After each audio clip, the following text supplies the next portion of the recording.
El Quijote Literario, libros y arte.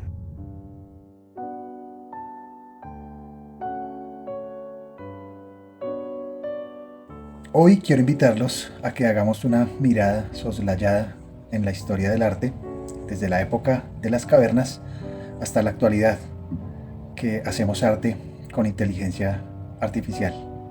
Bienvenidos. Buen viento, buena vibra, buena energía.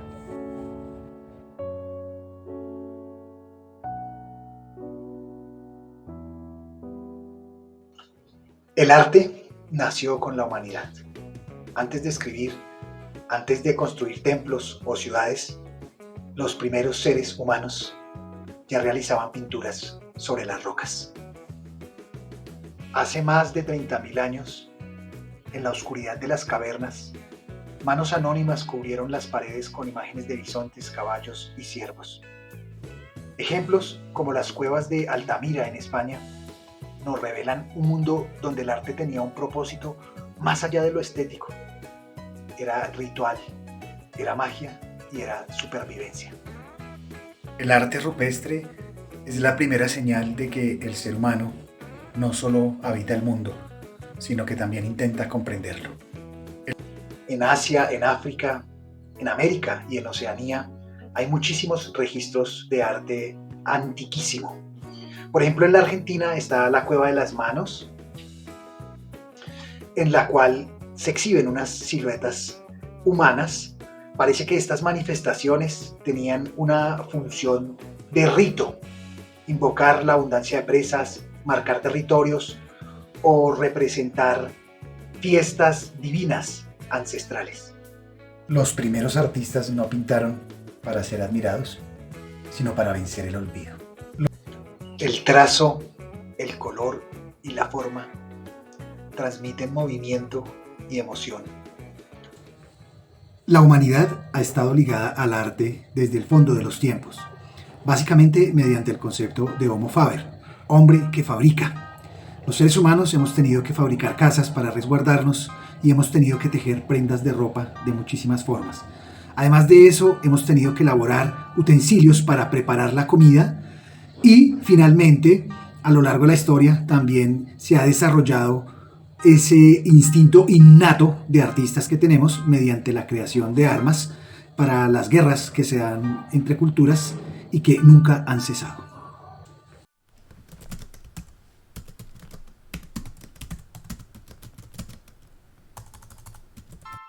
Stonehenge se construye entre el Neolítico y la Edad de Bronce temprana, entre los años 3000 y 1500 antes de la era cristiana. Stonehenge es uno de los grandes misterios de la antigüedad. Un círculo de piedras gigantes, enigmático. Si dividimos la palabra Stonehenge en dos, se derivan otros dos vocablos. Stone, que significa piedra, y henge, que tiene dos significados. El primero es colgar, así que podríamos entender esta estructura como la piedra que cuelga o piedras colgantes. Sin embargo, en arqueología, un henge es un círculo prehistórico rodeado por un foso. El foso es un canal excavado en la tierra, generalmente de forma circular, en el caso de los henge. ¿Pero qué es realmente Stonehenge? Posiblemente haya sido un templo solar, una especie de reloj, un calendario astronómico, un lugar de rituales, o seguramente todo ello a la vez. Se construyó hace 5000 años, antes que las pirámides y antes que la escritura surgiera en algunas culturas. Cada año, en el solsticio de verano, el sol amanece alineado con las piedras centrales. Ahora bien, ¿quiénes lo construyeron y cómo lograron mover rocas hasta de 50 toneladas? Eso es algo que hasta ahora estamos empezando a responder. De cazadores y recolectores, pasamos a las primeras grandes civilizaciones, que son las que transforman el paisaje con obras monumentales que desafían el tiempo. En Egipto, la arquitectura alcanza una escala colosal con las pirámides de Giza, construidas como tumbas para los faraones y concebidas como símbolos de poder divino y orden cósmico. Su perfección geométrica y su alineación astronómica reflejan una concepción sagrada del espacio. Egipto es tan fascinante que tiene su propia ciencia, la egiptología. Arqueólogos, historiadores y lingüistas han dedicado siglos para descifrar sus secretos. Mientras tanto, en Mesopotamia la arquitectura se eleva en forma de zigurats, que son templos escalonados como el de Ur, dedicados a los dioses y diseñados para conectar el mundo humano con el mundo celestial. Una de las obras de arte más importantes es justamente la invención de la escritura. Hacia el año 1000, antes de la era cristiana, los fenicios crean un alfabeto formado por letras que representan sonidos. Se escribe de derecha a izquierda. Este alfabeto se origina a partir de la simplificación de los jeroglíficos egipcios y del sistema de escritura cuneiforme. Y más adelante son los sumerios, una cultura ubicada al sur de Mesopotamia, quienes crean el primer libro que conoce la humanidad. Este libro se titula La Epopeya de Gilgamesh y fue escrito sobre rocas. Todavía hoy conservamos gran parte de este libro, que aunque está incompleto, es un tesoro del arte.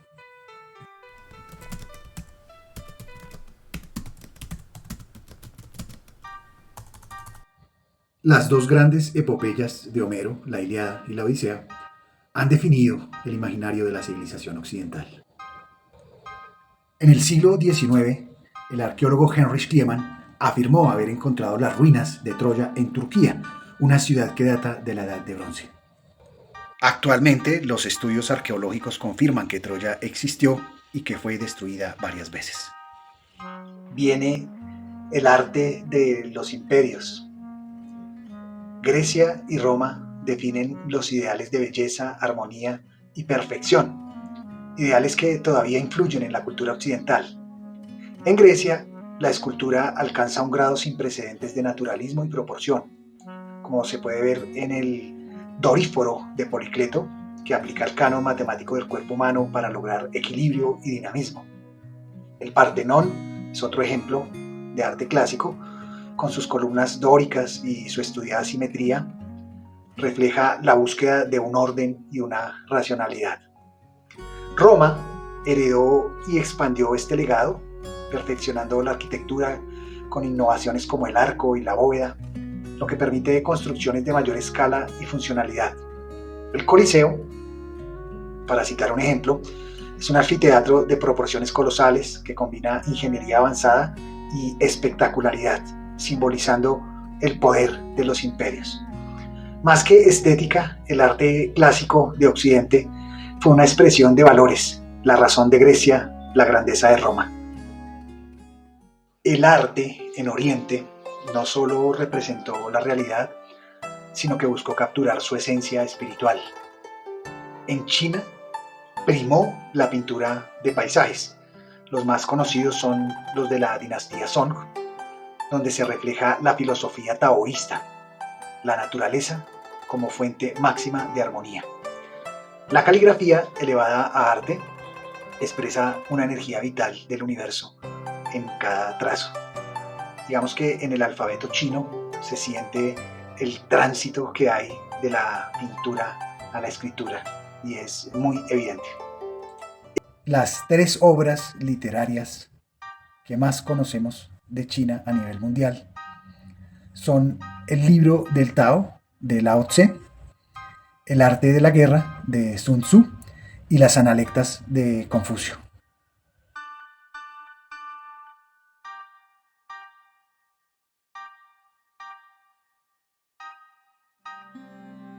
En India, el arte estuvo ligado al budismo y al hinduismo.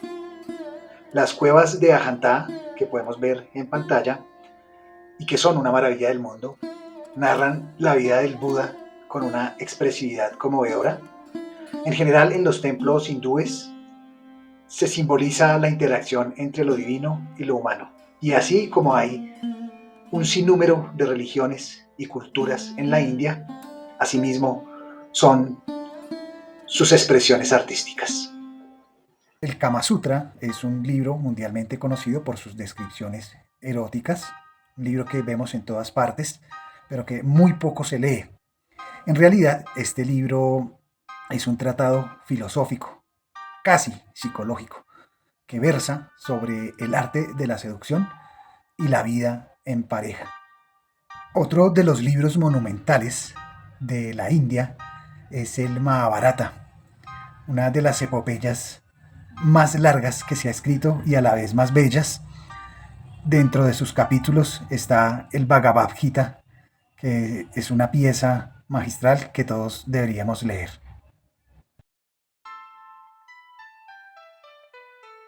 En la descripción de este video hay una lista de lecturas sugeridas con su respectivo link de acceso. En Japón se da una fusión entre las culturas de China e India. Destaca la pintura Zen, que transmite la belleza de lo efímero en trazos muy simples.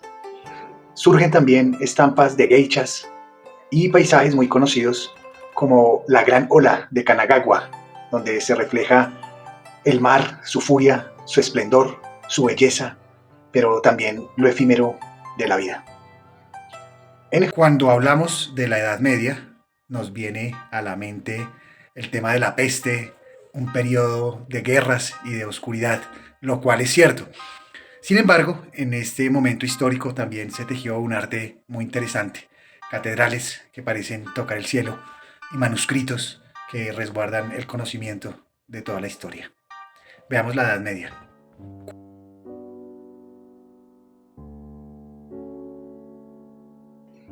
En la Edad Media, el arte manifiesta el poder de la religión. En el Imperio Bizantino, la pintura y los mosaicos dorados, como los de Santa Sofía en Constantinopla, quieren reflejar ese resplandor divino. Figuras sagradas, de rostros hieráticos y estilizados, buscan el símbolo de la eternidad antes que ser retratos realistas. En Occidente, el arte románico se desarrolla en los siglos XI y XII. Son iglesias de muros gruesos, bóvedas de cañón y esculturas de gran expresividad, como las del pórtico de la Basílica de Santiago de Compostela, por ejemplo. Este es un arte de peregrinos, un arte didáctico y ante todo solemne. Por otro lado, en esta misma época está el arte gótico, que eleva la arquitectura con unas catedrales luminosas y esbeltas. El uso del arco apuntado y los vitrales, como es el caso de Notre Dame, empieza a crear un espacio místico donde la luz se torna en símbolo de Dios. La escultura adquiere un mayor naturalismo y en la pintura, con artistas como Giotto, ya se anuncia lo que sería el Renacimiento.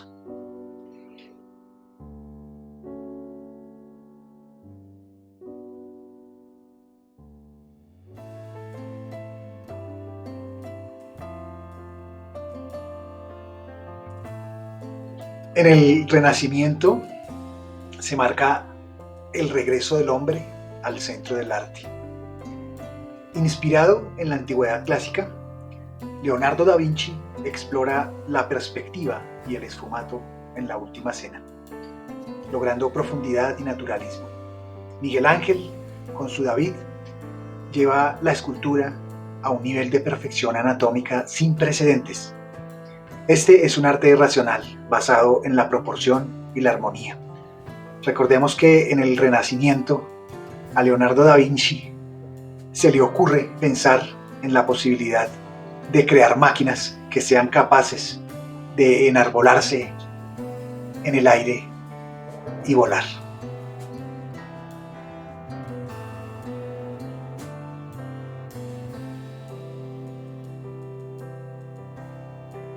Si has llegado hasta este punto del podcast, quizá te has preguntado por qué los grandes nombres en el arte le pertenecen a los hombres. ¿Será que hay falta de talento en la mujer? Pues no, lo que ha habido es falta de oportunidades. Durante siglos a la mujer se le negó el acceso a la academia. En Oriente Medio se ha llegado al extremo de taparle a la mujer el rostro y en Occidente tenemos la Inquisición, liderada por la Santa Iglesia, que llevó a la hoguera a las mujeres que se atrevían a romper el molde. Pero no es que haya falta de talento, La religión, el machismo y el poder económico silenciaron durante la historia a la mujer. Pero cuidado, porque estos mismos poderes también han silenciado a las jerarquías más bajas a lo largo de la historia. No siempre ha sido posible que el hombre pueda hacer arte. El arte ha sido una cosa de las clases más privilegiadas.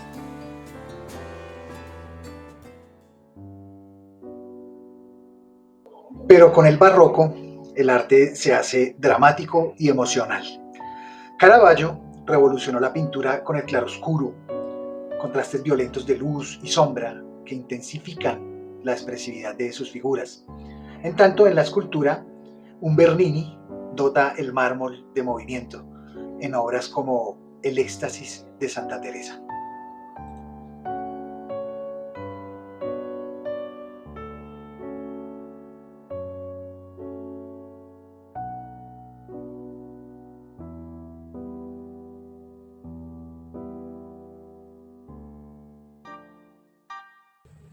Mientras el Renacimiento exaltó la razón y el equilibrio, el barroco hace todo lo posible por conquistar los sentidos y lo hace con gran dinamismo, casi con teatralidad. Aunque son dos momentos diferentes, están unidos por una misma finalidad, que es la de capturar la grandeza del humano y lo divino. Esta es una característica que hemos visto a lo largo de la historia del arte y es la búsqueda de Dios.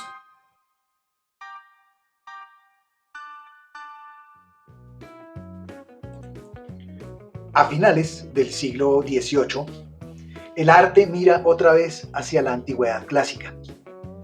Se denomina neoclasicismo.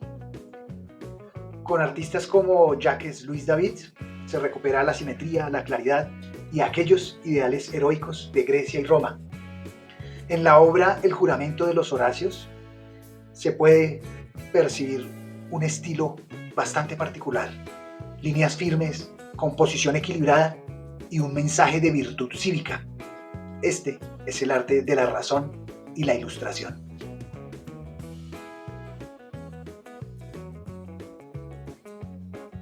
En julio de 1824, el inventor francés Joseph Nicephornius toma la primera fotografía que conocemos en la historia y que se titula Vista desde la ventana en Le Gras. Sin embargo, el siglo XIX viene con una reacción apasionada.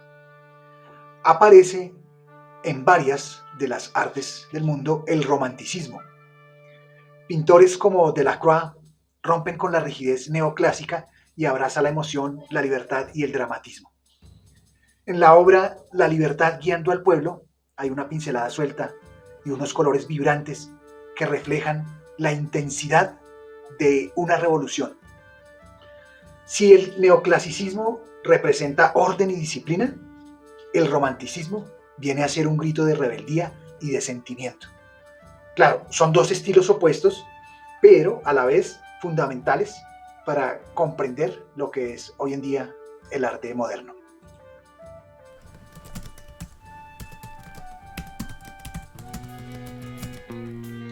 Durante este periodo del romanticismo surgen destacados autores en diferentes artes.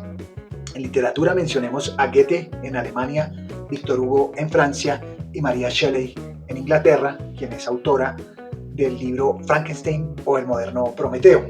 En la pintura, aparte de Delacroix, podríamos mencionar a Francisco de Goya, un pintor que lo recordamos por los fusilamientos del 3 de mayo en España y que nos sirve también como ejemplo para hablar de esa relación política y arte.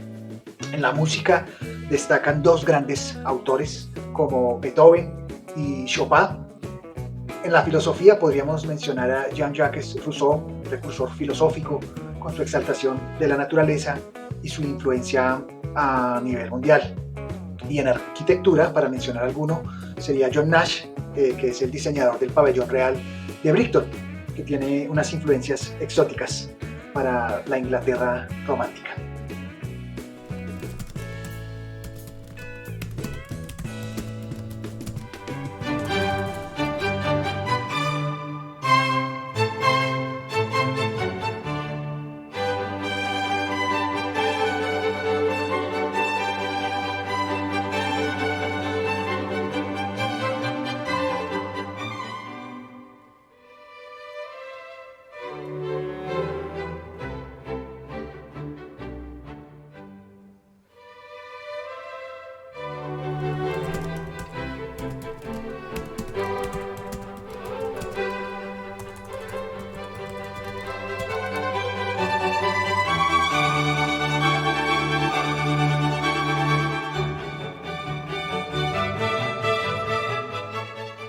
Entre el siglo XIX y el siglo XX hay un trance muy interesante.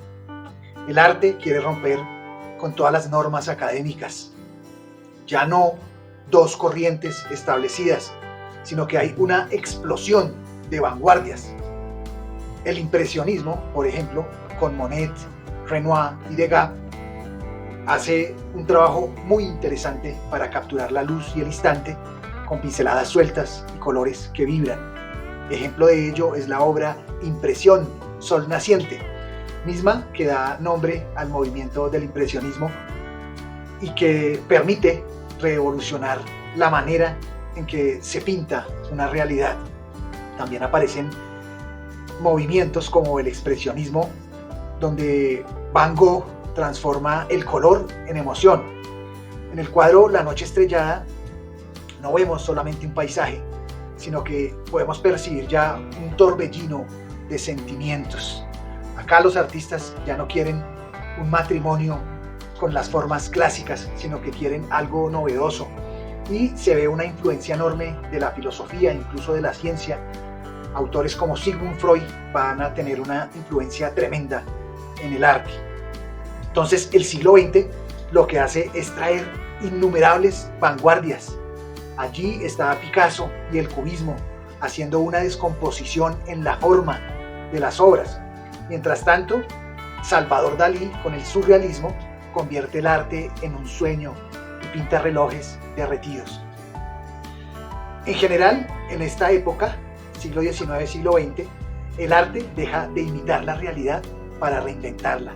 El arte quiere desprenderse de Dios y quiere buscar la libertad humana.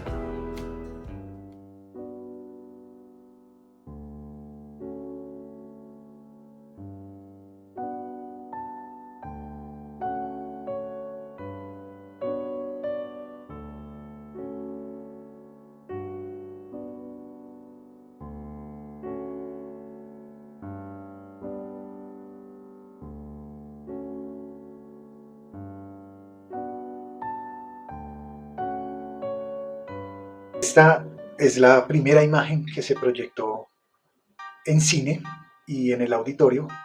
La gente creía que el tren era real y que los iba a atropellar. Entonces llegamos al siglo XX, que estuvo marcado por tres acontecimientos cruciales: las dos guerras mundiales y la crisis económica del año 1929, el crack. Para esta época, la revolución industrial ya está más que avanzada y las máquinas se han tomado el mundo. Es en este periodo donde surge un escritor que tiene resonancia a nivel universal. Se trata de Kafka. En el libro de la Metamorfosis le pregunta a la humanidad si es que acaso no nos estamos convirtiendo en insectos.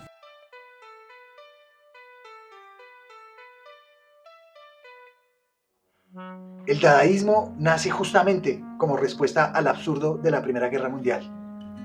El expresionismo, del que ya hablamos, y el arte abstracto capturan la angustia y el caos del mundo moderno. Tras la Segunda Guerra Mundial, el existencialismo de Albert Camus explora el sinsentido de la vida. Pablo Neruda se convierte en el poeta más leído y traducido en todo el mundo. Es en América Latina donde explota un movimiento literario, el boom, dando voz a escritores como Gabriel García Márquez, Carlos Fuentes, Julio Cortázar, Alejandro Carpentier, entre otros. El cine va al blanco y negro, va al color y finalmente a los efectos digitales que hoy dominan la industria. La relación entre el arte y la tecnología se intensifica en este siglo, gracias a la llegada de la computadora. Se abren caminos hacia el arte digital y se avanza a lo que hoy conocemos como inteligencia artificial, que nos deja enormes desafíos y nos plantea preguntas entre los límites de la creatividad humana y la computadora.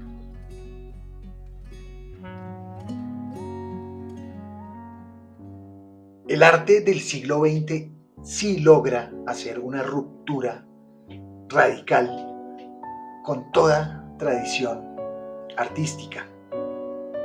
Si observamos las obras de artistas como Kandinsky o como Mondrian, percibimos que mediante la abstracción se logra eliminar la representación figurativa, la del cuerpo, que antes había tenido tanta importancia, para ahora centrarse en la exploración de otros detalles como el color, como la forma, como la emoción pura. Jackson Pollock, por ejemplo, es un artista que con una pintura gestual convierte el acto de creación en una coreografía realizada sobre el lienzo.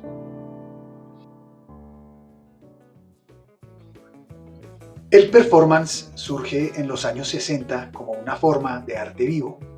Aquí, ahora el cuerpo es el lienzo en el cual se pinta y el vestuario reclama una mayor importancia. La acción es pintura y el espacio busca convertirse en galería. En el performance, los artistas rompen los límites, gritan, bailan, se visten de símbolos o pueden usar el dolor o la belleza. No buscan como tal un cuadro eterno, sino un instante inolvidable. Esto quiere decir que en el performance el arte deja de ser objeto y se convierte en experiencia.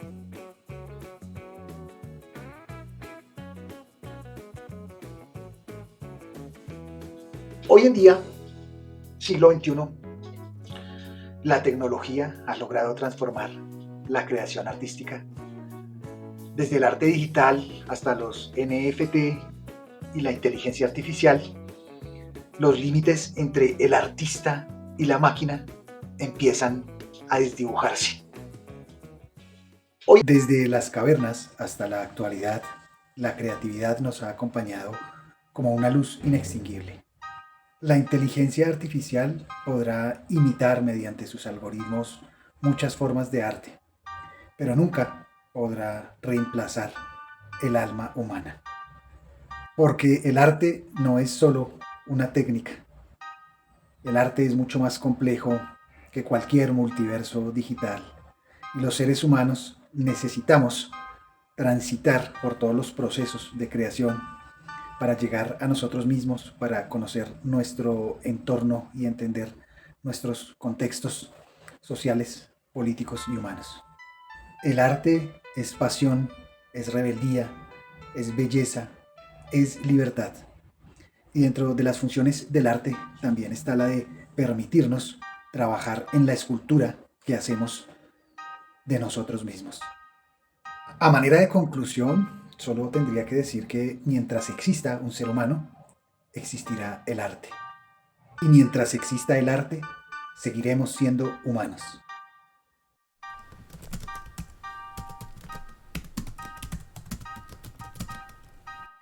Si te interesa este tipo de contenidos, te invito a suscribirte a este canal donde tenemos 3 ejes, que son el arte, la geopolítica y el pensamiento crítico.